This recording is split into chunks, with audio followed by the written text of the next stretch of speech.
స్త్రీలారా, మీ విలువ మీరు తెలుసుకోండి. మొట్టమొదట మీరు ఎంత గొప్పవాళ్ళో తెలుసుకోండి. మిమ్మల్ని ఎంత ప్రత్యేకంగా చేశాడో దేవుడు గ్రహించండి, అర్థం చేసుకోండి. తనకు బిడ్డలు కావాలి అని దేవుడు ఆలోచించినప్పుడు అందరూ మగవాళ్ళనే చేయలేదు. మగవాడు తనంతట తానే బిడ్డలు పుట్టించేసే ప్రక్రియను ఏర్పాటు చేయలేదు. తెలుసా అండి?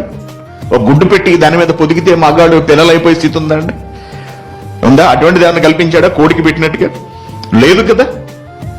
మరొకరిలో పెట్టాడు అంటే మరొకరి ప్రాముఖ్యత ఎంతున్నది, ఇది నేను చెబుతున్న విషయం. మరొక జీవిలో, మరొక మనిషిలో, స్త్రీ అనబడే ఒక ఆకృతిలో ఈ ఏర్పాటును అంతటినీ చేశాడు అంటే స్త్రీ విలువ చాలా గొప్పదన్నమాట.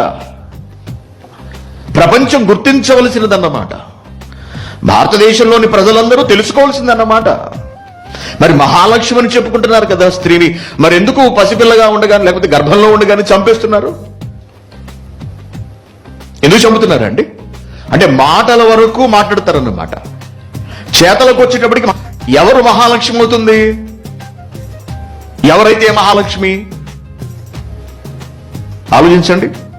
కోడలు బాగా డబ్బు పట్టుకొస్తే అప్పుడు మహాలక్ష్మి.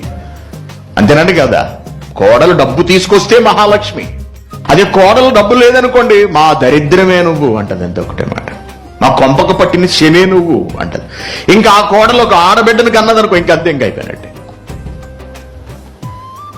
ప్రియ దేవుని సమాజమా, క్రైస్తవులారా, ముఖ్యంగా స్త్రీలారా, ప్రపంచం గురించి అనర్గళంగా గంటలు తరబడి మాట్లాడటం కాదు.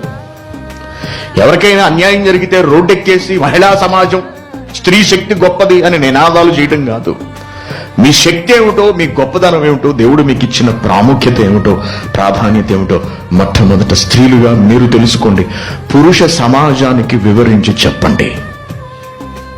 అప్పుడు వాళ్ళు ఆడపిల్ల పుడితే ఏమిటి, ఎంత గొప్ప ఆలోచనతో నిర్మితమైన ఒక ఆడబిడ్డ నా గర్భాన్న దేవుడు పుట్టిస్తున్నాడా అని పురుషుడు పొంగిపోతాడు. ఎందుకంటే ఆమెలో మనుషుల శరీరాలు ఉన్నవి, మానవ దేహాలు ఉన్నవి.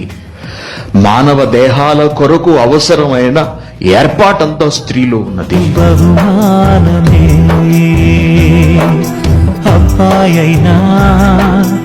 అమ్మాయైనా దేవుడు చెక్కిన రూపమే.